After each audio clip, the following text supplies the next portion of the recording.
You check your phone before it even buzzes. You hit the gas at yellow lights just to feel yourself moving forward.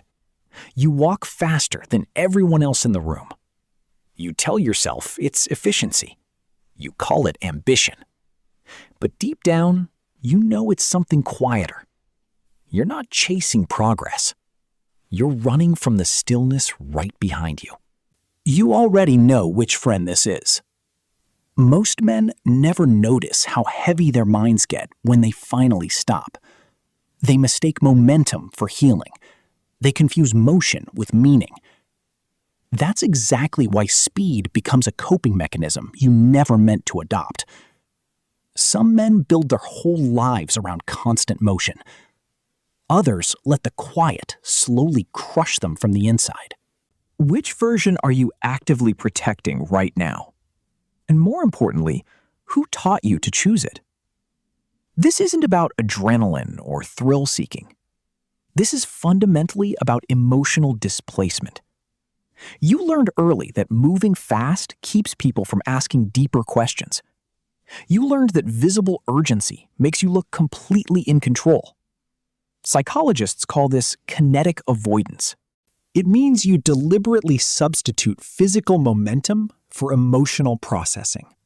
Every time you rush through a difficult conversation, you actively avoid vulnerability. Every time you overfill your weekly calendar, you systematically outrun self-doubt. There are two versions of this habit, and you've lived both. You're not actually addicted to speed. You're deeply addicted to the silence it creates. Most people will never admit that out loud.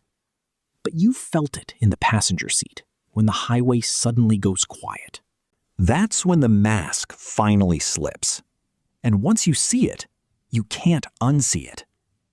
You sit with someone who actually asks how you're doing. You instantly pivot to logistics and schedules. You talk deadlines, traffic, and what's next on your list. You watch their eyes drop. They know you just dodged the real question. That pivot isn't just a quirk. That's a documented defense called affective displacement. Daniel Kahneman mapped how your brain trades emotional weight for cognitive speed. Your nervous system literally redirects energy from feeling straight into doing.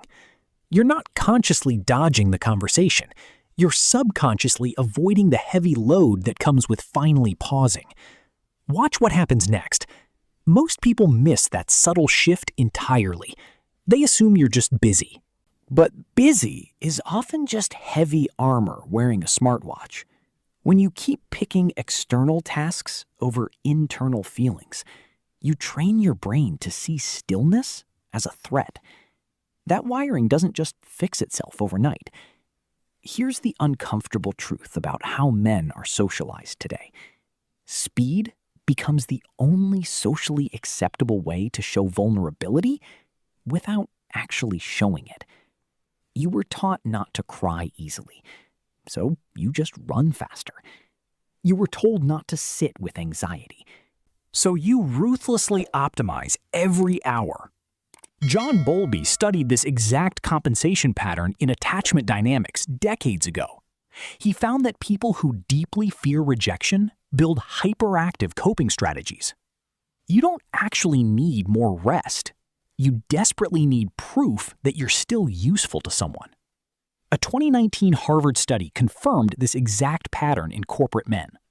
Researchers found men who tied constant motion to emotional safety reported way higher hidden loneliness.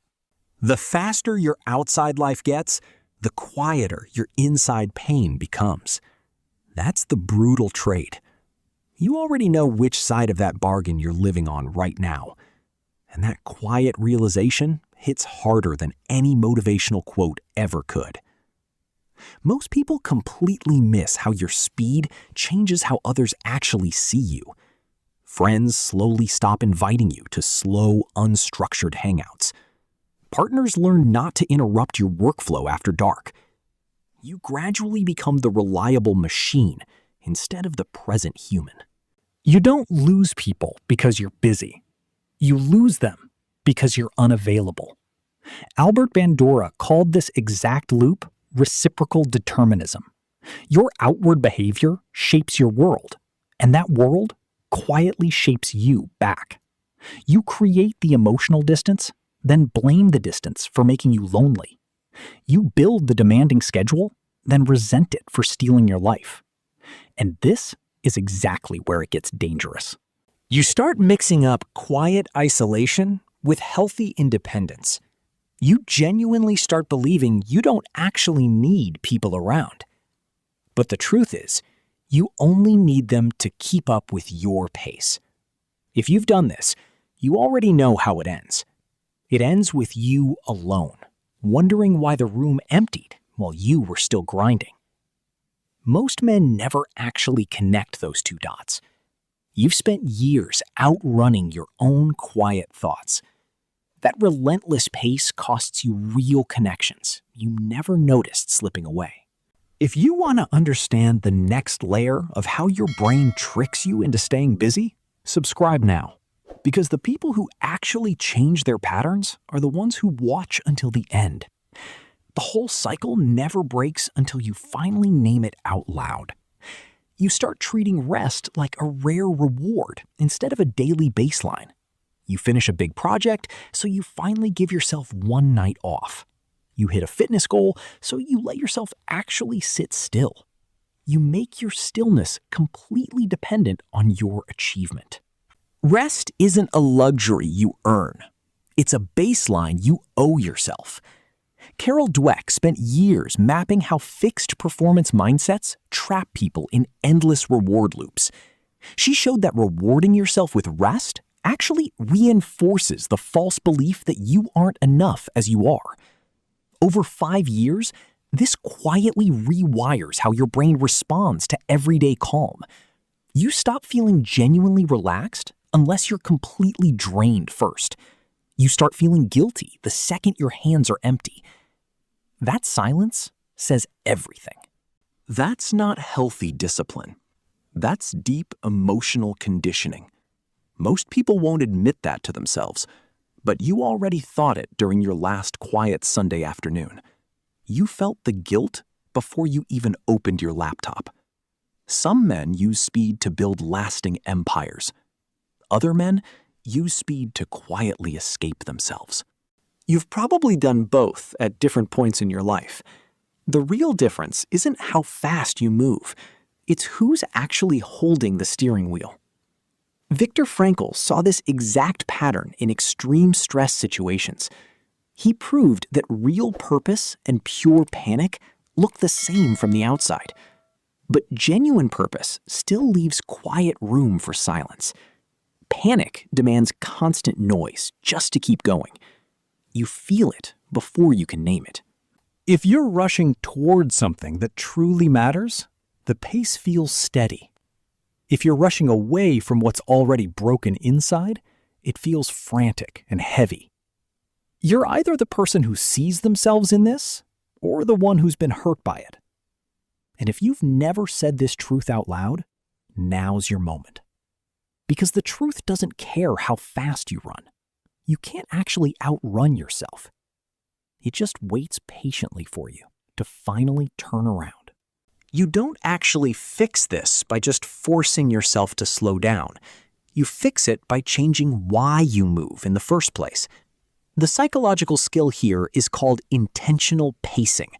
It means you deliberately schedule stillness, just like you schedule business meetings. You treat quiet time like a non-negotiable contract with your nervous system. Start by simply sitting for 2 full minutes without your phone nearby.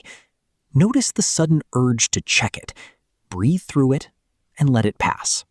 You prove to your anxious brain that nothing actually explodes when you pause. You rebuild the muscle that finally tolerates your own company. That one shift changes how you lead, how you love, and how you listen. Most people skip the sitting part entirely.